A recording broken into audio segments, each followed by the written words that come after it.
this is Shelby from Beyond the Color Project, and today I have a special guest, my sister-in-law Talia. Today we're going to be talking about what got us into creative grooming and kind of how it all evolved. Yeah, how we got here.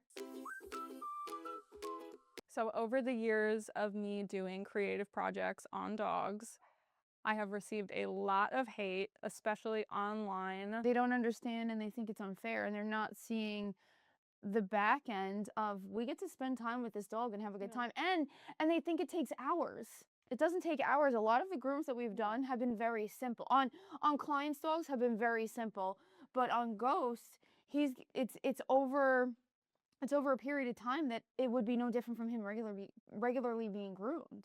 I think what I was thinking is when I was a kid, I was taught before you judge, you should ask some questions and 100%. see kind of like, is it something you agree with? Is it something you disagree with? But I feel like people just don't even want to ask a question. They don't want to learn more about it. They're like, that's abuse, that's ugly, hate it, would never do it to my dog. Yeah. You don't understand anything about it. You didn't ask me anything about it. You didn't Google it, like nothing. Yeah. You just hate it. The first time I saw a creative groom at one of the competitions, it must have been Hershey or Intergroom or something.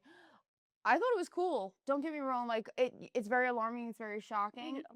But the not only time and dedication that those groomers put into those grooms, but then they put the little show on with it. So I didn't necessarily think that it would be something that I would be interested in per se. I just thought it was really cool. Mine's a little different. I have always been extremely interested, not even on dogs and coloring.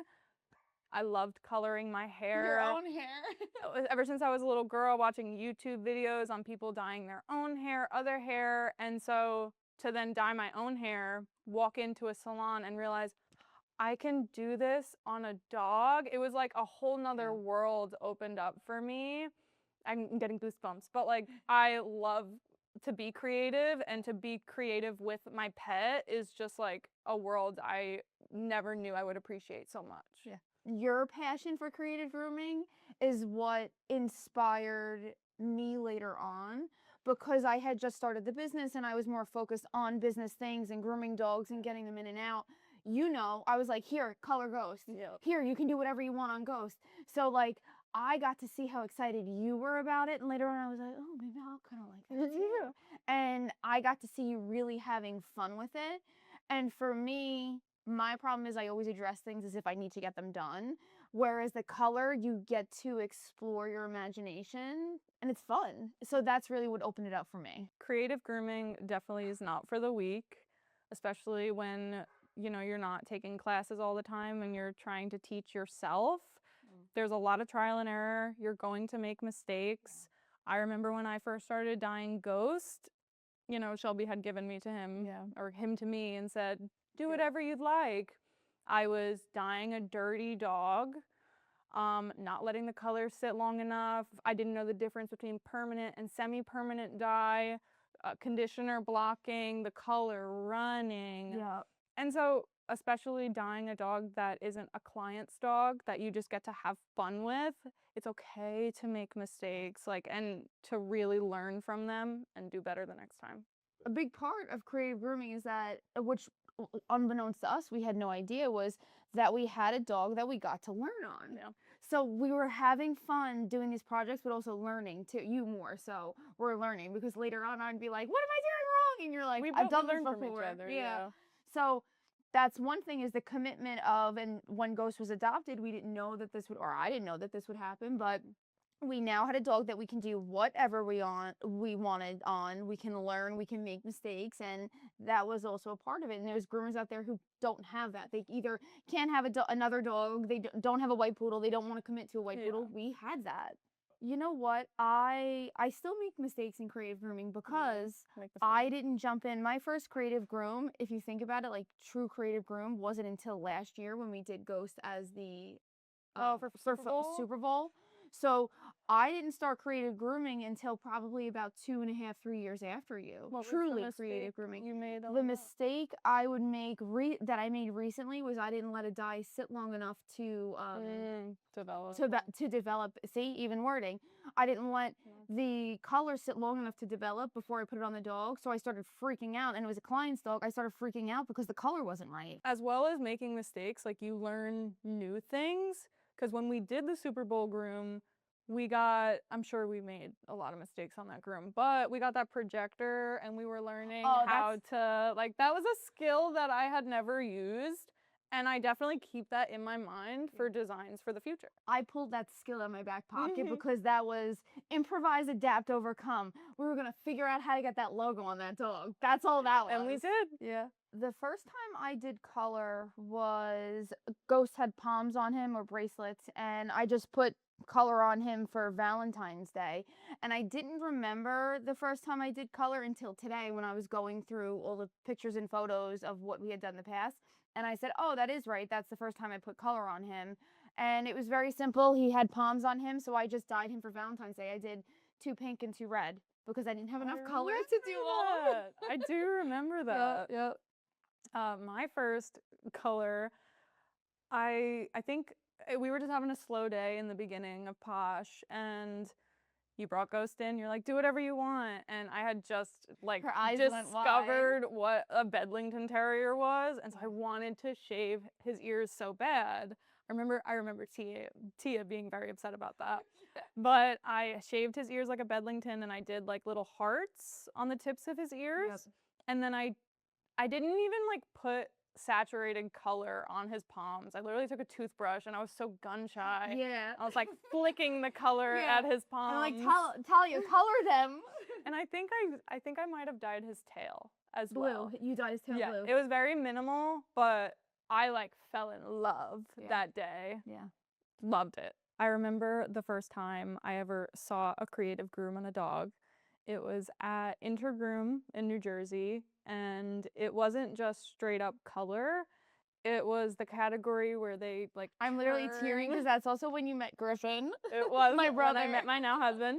But it wasn't just straight up color saturation. They were creating objects and cutouts within the dog. Coat carving. Coat carving, and that's something you enjoy.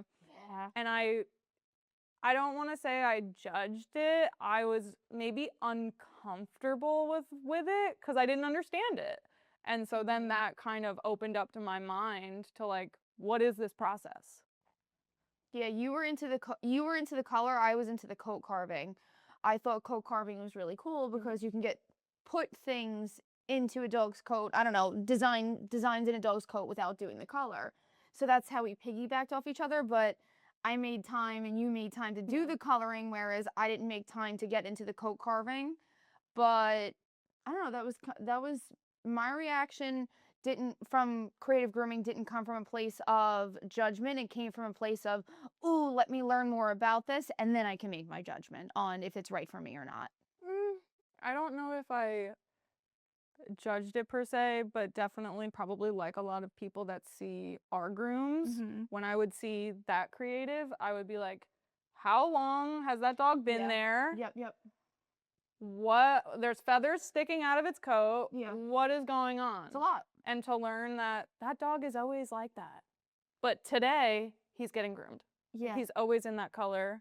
He always looks like that. Yeah, it's a long process for that groomer. They've been working on that design for months. It's not something that the dog was expected to stand on the table for hours to do at one point in time. This is something that they show over and over again, and they get to spend time with their dog doing it. It's definitely a bonding experience. Yeah, 100%. For sure. I wish that the people who pass judgment on creative grooming got to go into a grooming salon and kind of see the behind the scenes of what products are being used, what is this process, what does everything look like, and especially I would love for them to interact with the dogs that are being colored. Yeah. Like I would really love if they can see how much of a bonding experience that is and like how much they want to be there. Yeah, that's something you can't explain. You can't explain No, you can't. You really can't, because they'd be like, oh, okay, whatever. But like Truly. Yeah. Ghost wants to be groomed. What's crazy is we have clients who their dogs unfortunately need to be shaved down and they hate the haircut and they say, oh, my dog doesn't like the haircut too and my dog is acting differently. But they can't understand that same feeling for dogs that enjoy the process and enjoy the color on them, but they understand that their dog doesn't like their own haircut. It's But also, when a dog is colored, normally, oh my gosh, you're so beautiful. And when you get your dog shaved, when you didn't want your dog shaved, you're probably telling them they look ugly, right? Yeah. You're probably shaming them, and so they're probably like, God, nobody likes me. And so they act differently too. Like, they do respond off of us. But which also ties into the color of these dogs know that they have color on them. They enjoy the process and they enjoy the aftermath of knowing they have color on them, and people love giving them attention and people come up and ask questions. That's part of it. They want to strut their stuff. Oh yeah. No, but before you judge a book by its cover, right? The classic line, or before you don't laugh at me. Before you judge and decide that you don't like creative grooming, ask questions. We love it. And truly the dog loves it too. But next episode we're going to be going over some of our past creative grooms that we have loved and hated and have some stories as well. Stay tuned. I know, they're so cute. Just chilling. So this is our weekly weigh-in. We've been tracking how much I almost called him Ghost. We've been tracking how much Rook has grown, and now that Lady's here with us, we're going to compare the two. Come on, Rook. Come. Lady, you stay. Up. Lady, up. Sit. Rook is now at 37 and a half pounds. Wait, if you lay down. Wow. Yeah, 37 and a half. Come on, come. Get Lady up there, Talia. She's never been on the scale, so I'm going to try to... Come here, girlie. Go. Come here, Lady. Yeah, no. Come here, Lady. Come here. Come here, big baby. It's like, yeah, no. What's okay. Lady? It's okay. Here. Stay. 26. 26, so a full 10 pounds more. All right. That was this week's weigh-in. Good girl.